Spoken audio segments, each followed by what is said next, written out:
Everybody, this is the planet Earth here, and it's possible that this hurricane could become a massive hurricane.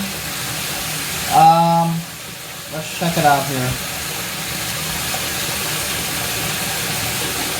It looks like it's going to hit southeast Louisiana or central Louisiana. It could become a Cat 1, a Cat 2. Now the gusts are saying over 100 miles an hour. So it could become a strong Cat 1. But we'll update this in the future here. But it's saying 114, 115, 100 plus mile an hour wind gusts. This is not good.